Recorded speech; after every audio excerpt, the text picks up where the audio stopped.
دنیا کو صرف یہ دکھتا ہے کہ میں 2 دن گھر سے باہر رہی ہوں اور وہی کافی تھا میری زندگی ختم کرنے کے لیے۔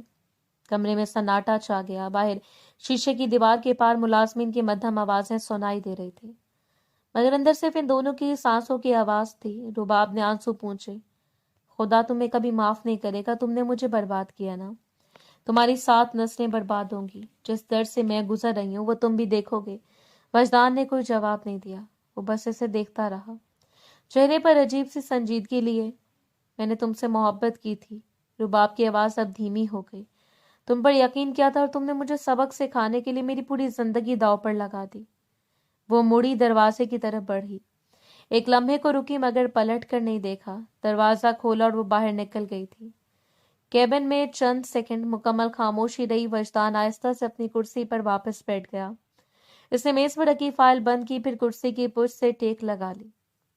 اس کے لبوں پر سرد سی مسکراہٹ ابری تھی، نہ پچھتاوا نہ گھبراہٹ، صرف ایک عجیب سا اطمینان موجود تھا۔ باہر آفس کی زندگی معمول کے مطابق چل رہی تھی، مگر اس کیبن میں ابھی ایک زندگی ٹوٹ کر باہر گئی تھی۔ وقت دھیرے دھیرے گزر رہا تھا۔ گھر کے لاؤنج میں ہلکی زرد روشنی پھیلی ہوئی تھی، چھت کا پنکھا دھیمی آواز میں گھوم رہا تھا اور گھڑی کی ٹک ٹک خاموشی کو اور گہرا کر رہی تھی۔ وہ اپنے کمرے میں بیٹھی تھی جب عائشہ تیز قدموں سے آئی، دروازہ آہستہ سے کھول کر بولی، رباب، وجدان بھائی آئے ہوئے ہیں، بابا کے ساتھ لاؤنج میں بیٹھے ہیں۔ اس کے ہاتھ میں پکڑا دوپٹہ زمین پر گر گیا۔ ایک لمحے کو اس کی سانس اٹکی، پھر وہ تقریباً بھاگتی ہوئی کمرے سے نکلی۔ لاؤنج کے دروازے تک پہنچی تو قدم خود بخود رک گئے۔ اندر سے وجدان کی آواز صاف سنائی دے رہی تھی، مانتا ہوں سلیم انکل، مجھ سے غلطی ہوئی ہے، لیکن آپ کی بیٹی نے بھی میرے ساتھ انصاف نہیں کیا۔ محبت کے دعوے مجھ سے کیے، قسمیں میرے ساتھ کھائیں اور آخری لمحے میں کسی اور سے شادی کرنے جا رہی تھی۔ یہ کہاں کا انصاف ہے؟ سلیم صاحب صوفے پر سیدھے بیٹھے تھے، چہرہ تھکا ہوا، آنکھوں کے نیچے سیاہ ہلکے۔ انہوں نے گہری سانس لی۔ غلطی تم نے کی ہے وجدان، 2 دن میری بیٹی کو اپنے گھر میں رکھا، تم جانتے ہو اس کا کیا مطلب ہوتا ہے ہمارے معاشرے میں؟ وجدان نے گردن جھکا کر ہاتھوں کو آپس میں جوڑا، پھر سنبھل کر بولا، میں نے کوئی غلط کام نہیں کیا، صرف 2 دن اسے اپنے گھر میں رکھا تھا اور مجھے یقین تھا یہ رشتہ ٹوٹ جائے گا، اور اسے ٹوٹ جانا چاہیے تھا۔ آپ کو پتا آپ جس لڑکے سے اس کی شادی کروا رہے تھے وہ باہر ملک میں کیا کرتا ہے؟ کمرے میں خاموشی چھا گئی۔ رباب کے دل کی دھڑکن اتنی تیز ہو گئی کہ اسے لگا سب سن رہے ہوں گے۔ وجدان نے اپنی جیب سے چند تصویریں نکال کر ٹیبل پر رکھ دیں۔ یہ دیکھیں، اس نے دھیمی آواز مگر واضح آواز میں کہا۔ سلیم صاحب نے گھبرائے ہوئے ہاتھوں سے تصویریں اٹھائیں۔ ان کی انگلیاں ہلکا سا کانپ رہی تھیں۔ تصویروں میں ان کا ہونے والا داماد مختلف لڑکیوں کے ساتھ نازیبا حالت میں تھا۔ ان کا چہرہ زرد پڑ گیا، آنکھوں میں بے یقینی اور شرمندگی ایک ساتھ ابھری۔ یہ سچ ہے۔ ان کی آواز ٹوٹ گئی تھی۔ جی، وہاں وہ اپنا جسم بیچتا ہے، عیاش لڑکیوں کے ساتھ راتیں گزارتا ہے، پیسے کمانے کے لیے یہ اس کا مشغلہ بھی اور ذریعہ آمدن بھی۔ آپ ایک ایسے آدمی کے ہاتھ میں اپنی بیٹی دے رہے تھے جو کل کو کسی خطرناک بیماری کا شکار ہو سکتا ہے۔ میں خاموش رہتا تو شاید ساری زندگی خود کو معاف نہیں کر پاتا۔ رباب نے دروازے کی چوکھٹ کو مضبوطی سے پکڑ لیا۔ اس کے اندر غصہ، شرمندگی اور عجیب سی بے بسی ایک ساتھ ابل رہی تھی۔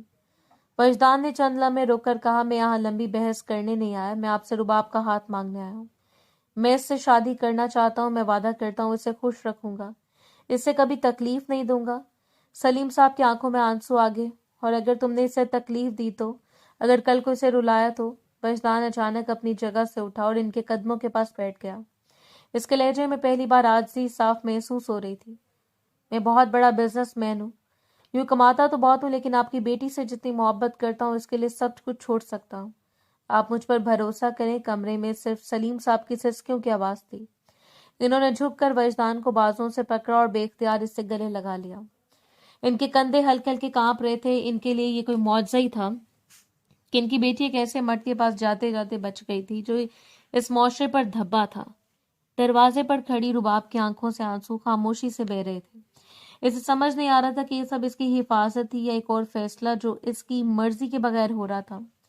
کچھ لمحے وہ وہیں کھڑی رہی، پھر آہستہ سے پلٹی اور اپنے کمرے کی طرف چلی گئی۔ اس کے قدموں کی چاپ دب چکی تھی، مگر اس کے دل میں اٹھنے والا شور ابھی باقی تھا۔ وقت کی رفتار نہ کبھی تھم سکی ہے، نہ کبھی تھم پائے گی۔ اس نے احتجاج کیا تھا، مگر اپنے باپ کے جڑے ہوئے ہاتھوں کو دیکھ کر وہ راضی ہو گئی تھی۔ 2 دن بعد گھر کا منظر بدل چکا تھا۔ لاؤنج میں سفید چادریں بچھائی گئی تھیں، دیواروں پر ہلکی سنہری روشنیوں والے بلب جگمگا رہے تھے اور کمرہ مہمانوں کی سرگوشیوں سے بھرا ہوا تھا۔ عورتوں کی دھیمی ہنسی، بچوں کی دبتی ہوئی آوازیں اور برتنوں کی کھنک ایک عجیب سا شور پیدا کر رہی تھی۔ درمیان میں ایک صوفے پر رباب دلہن بنی بیٹھی تھی، سرخ جوڑا، ہاتھوں میں گہری مہندی، ماتھے پر جھکتا ہوا دوپٹہ۔ اس کے برابر میں وجدان شاہ سیدھا ہو کر بیٹھا تھا، چہرے پر ہلکی مسکراہٹ، آنکھوں میں ایک مضبوط سا اعتماد۔ رباب کا چہرہ خاموش تھا، آنکھیں جھکی ہوئی، پلکوں پر نمی صاف دکھائی دے رہی تھی۔ مولوی صاحب نے گلا صاف کیا اور سلیم صاحب کی طرف دیکھا۔ اجازت ہے تو نکاح شروع کروں؟ کمرے میں یکدم خاموشی چھا گئی، سب نظریں سلیم صاحب پر جم گئیں۔ انہوں نے آہستہ سے اپنی بیٹی کی طرف دیکھا، کچھ لمحے وہ اسے دیکھتے رہے جیسے اس کے چہرے سے اس کا دل پڑھ لینا چاہتے ہوں۔ پھر وہ اٹھے، ناز کے سر پر ہاتھ رکھا۔ اگر میری بیٹی اجازت دے گی تو نکاح شروع ہوگا۔ ان کی آواز مضبوط مگر بھاری تھی، ورنہ میں آج اس نکاح کو روکنے کی طاقت رکھتا ہوں۔ یہ جملہ سنتے رباب نے چونک کر سر اٹھایا۔ اس کی آنکھوں میں جمع آنسو بہنے کو تھے اور وہ بے اختیار اٹھ کر اپنے باپ کے گلے لگ گئی۔ پورا کمرہ انہیں دیکھ رہا تھا۔ آپ مجھ سے ناراض تو نہیں ہیں؟ اس کی آواز رندی ہوئی تھی۔ سلیم صاحب نے اسے مضبوطی سے تھاما، اس کے ماتھے کو چوما۔ میں کیوں تم سے ناراض ہوں گا؟ قصور تمہارا نہیں تھا، جب لڑکا ہی ٹھیک نہ ہو تو بیٹی کو کیوں سزا دی جائے؟ میں سب کو سچ بتا چکا ہوں، اس کی اصلیت بھی دکھا دی ہے، کسی کو اب انگلی اٹھانے کی جرت نہیں ہوگی۔ انہوں نے ذرا پیچھے ہو کر اس کے آنکھوں میں دیکھا۔ یہ تمہاری زندگی ہے رباب، اگر تم نہیں چاہتی تو یہ نکاح نہیں ہوگا، فیصلہ تم نے کرنا ہے۔ رباب نے ہونٹ کاٹے، ایک نظر ارد گرد بیٹھی ہوئی رشتہ دار عورتوں پر ڈالی، پھر وجدان کی طرف دیکھا جو خاموشی سے سب سن رہا تھا۔ اس کے بعد اس نے آہستہ سے سر ہلا دیا۔ جی میں تیار ہوں۔ وہ واپس اپنی جگہ پر آ کر بیٹھ گئی، اس کے ہاتھ ہلکے سے کانپ رہے تھے۔ مولوی صاحب نے نکاح نامہ کھولا۔ رباب ولد سلیم احمد، آپ کا نکاح وجدان شاہ ذوالفقار شاہ سے حق مہر مقرر کے عوض کیا جاتا ہے، کیا آپ کو یہ نکاح قبول ہے؟ کمرے کی فضا جیسے ساکت ہو گئی۔ رباب نے آنکھیں بند کی، ایک آنسو گال پر بہہ گیا۔ جی قبول ہے۔ مولوی صاحب نے دوبارہ سوال دہرایا کہ آپ کو یہ نکاح قبول ہے؟ اس بار اس کی آواز اور بھی دھیمی تھی مگر واضح۔ جی قبول ہے۔ تیسری بار سوال ہوا، اس کے ہاتھوں کی انگلیاں آپس میں جکڑی ہوئی تھیں۔ جی قبول ہے۔ چند عورتوں نے دبے لفظوں میں مبارک ہو کہا۔ مولوی صاحب نے نکاح نامہ اس کی طرف بڑھایا، اس نے قلم پکڑا تو انگلیاں لرز گئیں۔ سلیم صاحب نے اس کے ہاتھ پر اپنا ہاتھ رکھا جیسے ہمت دے رہے ہوں۔ اس نے دستخط کر دیا۔ مولوی صاحب نے وجدان کی طرف رخ کیا۔ وجدان شاہ ذوالفقار شاہ، کہ آپ کو یہ نکاح قبول ہے؟ وجدان سیدھا ہو کر بیٹھ گیا، اس کے چہرے سے مسکراہٹ غائب تھی، اب وہ سنجیدہ دکھائی دے رہا تھا۔ جی قبول ہے۔ دوسری بار پوچھا گیا۔ جی قبول ہے۔ تیسری بار اس کی آواز مضبوط اور واضح تھی۔ جی مجھے قبول ہے۔ اس نے بھی نکاح نامے پر دستخط کیے۔ کمرے میں مبارکباد کی آوازیں گونجنے لگی تھیں، کچھ خواتین آگے بڑھ کر رباب کو گلے لگا رہی تھیں۔ سلیم صاحب نے دونوں کو دیکھا، آنکھوں میں نمی اور چہرے پر تھکن بھری تسلی تھی۔ رباب خاموش بیٹھی تھی، نکاح مکمل ہو چکا تھا، شور بڑھتا جا رہا تھا مگر اس کے اندر عجیب سی خاموشی اتر آئی تھی۔ اس نے آہستہ سے اپنے ہاتھوں کی مہندی کو دیکھا، جسے خود کو یقین دلا رہی ہو کہ اب یہ سب حقیقت ہے۔ وجدان نے ایک لمحے کو اس کی طرف دیکھا مگر وہ نظریں چرا کر دوبارہ سر جھکا گئی۔ باہر مبارکباد کا شور تھا، اندر ہر دل اپنی اپنی کیفیت میں گم تھا۔ کچھ دیر بعد رخصتی ہو گئی اور وہ اپنے باپ کے گھر سے اپنے شوہر کے گھر آباد ہو گئی تھی۔ کمرے میں ہلکی خوشبو پھیلی ہوئی تھی، سفید دیواروں پر مدھم پیلی روشنی گر رہی تھی اور بیڈ پر سرخ گلاب کی پتیاں بکھری ہوئی تھیں۔ رباب پلنگ کے کنارے بیٹھی تھی، دوپٹہ سر پر ڈھکا ہوا، ہاتھ آپس میں جکڑے ہوئے۔ اس کی سانسیں بے ترتیب تھیں۔ آج اس کی شادی کی پہلی رات تھی مگر دل میں سکون نہیں تھا۔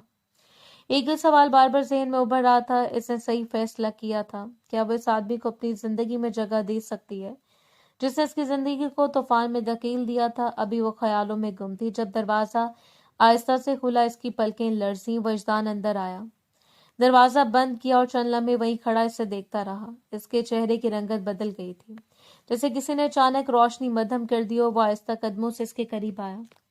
رباب نے نظریں جھکا لی، وہ کچھ کہنے والا تھا کہ وجدان کی آواز سنائی دی۔ ہو ناراض، یہی سوچ رہی ہو نا کہ کیسے اس آدمی کو ختم کر دوں جس نے تمہیں اذیت دی، لیکن اگر میں ختم ہو گیا تو نتیجہ ایک ہی ہوگا، تم بیوہ کہلاؤ گے، پھر زندگی تمہارے لیے اور مشکل ہو جائے گی۔